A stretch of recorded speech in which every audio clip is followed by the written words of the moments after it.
Taste the Daily. Thoothukudi கோவில்பட்டியில் சாலையில் நடமாடும் கால்நடைகளை அப்புறப்படுத்த வலியுறுத்தி ஆர்ப்பாட்டம் நடைபெற்றது. கோவில்பட்டியில் நாள்தோறும் ஆயிரக்கணக்கான பொதுமக்கள் வந்து செல்லும் சாலையில் போக்குவரத்திற்கும் பொதுமக்களுக்கும் இடையூறு செய்யும் வகையில் சுற்றித் திரியும் நாய் மாடுகளால் விபத்துகள் நடைபெறுவது தொடர்கதையாகியுள்ளது. இதனை விடிய அரசின் மாவட்ட நிர்வாகம் முறையாக கண்டுகொள்ளவில்லை என்று பொதுமக்கள் தொடர்ந்து குற்றம் சாட்டி வரும் நிலையில் கருத்துரிமை பாதுகாப்பு கூட்டமைப்பினர் சார்பில் கோவில்பட்டி நகராட்சி அலுவலகம் முன்பு ஆர்ப்பாட்டம் நடைபெற்றது. சேலம் மாவட்டம் மேட்டூர் வட்டாட்சியர் அலுவலகம் முன்பு தமிழ்நாடு அரசு ஊழியர்கள் சங்கம் சார்பில் கண்டன ஆர்ப்பாட்டம் நடைபெற்றது. மேட்டூர் வட்டாட்சியர் அலுவலகம் முன்பு புதிய பென்ஷன் திட்டத்தை ரத்து செய்து பழைய ஓய்வூதிய திட்டத்தை நடைமுறைப்படுத்த வேண்டும், அரசு துறைகளில் உள்ள காலி பணியிடங்களை காலமுறை ஊதியத்தில் நிரப்பிட வேண்டும் என்பன உள்ளிட்ட பல்வேறு கோரிக்கைகளை வலியுறுத்தி தமிழ்நாடு அரசு ஊழியர்கள் சங்கம் சார்பில் ஆர்ப்பாட்டம் நடைபெற்றது.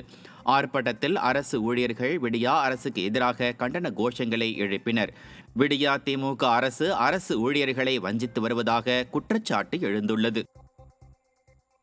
தென்காசி மாவட்டம் கடையநல்லூர் அருகே உள்ள அரியநாயகிபுரம் ஊராட்சியில் விடியா அரசு முறையான அறிவிப்பை வெளியிடாததால் கிராம சபை கூட்டத்திற்கு குறைந்த அளவு மக்களே கலந்து கொண்ட அவலம் அரங்கேறியுள்ளது.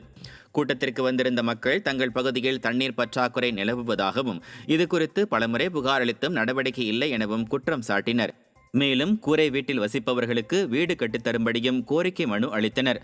12 வார்டு உறுப்பினர்களில் 4 பேர் மட்டுமே கூட்டத்தில் கலந்து கொண்டதும் குறிப்பிடத்தக்கது. காரைக்குடி அருகே கோவில் திருவிழாவை முன்னிட்டு மாட்டுவண்டி பந்தயம் வெகு விமர்சையாக நடைபெற்றது. சிவகங்கை மாவட்டம் கழனிவாசல் பகுதியில் ஐயுளி அம்மன் கோவில் உள்ளது.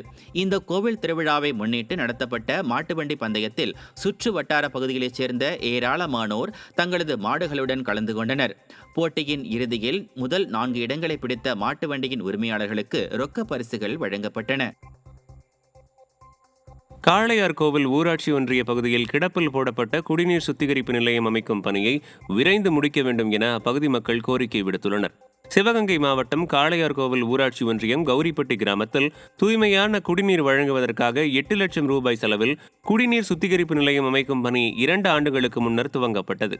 ஆனால் ஒப்பந்ததாரர் பணியை முழுமையாக முடித்துக் கொடுக்காமல் பாதியில் விட்டுச் சென்றதால் சுத்திகரிப்பு நிலையம் காட்சி பொருளாக மாறி சிதலமடைந்து வருகிறது. இதனை சீரமைத்து செயல்பாட்டிற்கு கொண்டு வர வேண்டும் என அப்பகுதி மக்கள் வலியுறுத்தியுள்ளனர். கள்ளக்குறிச்சி மாவட்டம் மரூர் அருகே புளிய மரத்தின் மீது அரசு பேருந்து மோதிய விபத்தில் 15க்கும் மேற்பட்டோர் படுகாயமடைந்து மருத்துவமனையில் அனுமதிக்கப்பட்டுள்ளனர். திருக்கோவிலூர் பேருந்து நிலையத்திலிருந்து சங்கராபுரம் நோக்கி 20க்கும் மேற்பட்ட பயணிகளுடன் அரசு பேருந்தை ஓட்டுநர் சையத் பாபு இயக்கியுள்ளார். மரூர் பகுதியில் வந்தபோது டிப்பர் லாரி எதிரில் அதிவேகமாக வந்ததால் விபத்தை தடுக்க சாலையோர மரத்தில் மோதியதாக கூறப்படுகிறது. இதில் 15க்கும் மேற்பட்டவர்கள் படுகாயமடைந்து ஆம்புலன்ஸ் மூலமாக கள்ளக்குறிச்சி மற்றும் சங்கராபுரம் அரசு மருத்துவமனைக்கு அனுமதிக்கப்பட்டு சிகிச்சை பெற்று வருகின்றனர். பொள்ளாச்சியில் மகளிர் சுய உதவிக்குழு உறுப்பினர்களுக்கு கடன் பெற்றுத் தருவதாக கூறி மோசடியில் ஈடுபட்ட நபர்கள் மீது நடவடிக்கை எடுக்க வலியுறுத்தி ஐஜியிடம் மனு அளித்துள்ளனர்.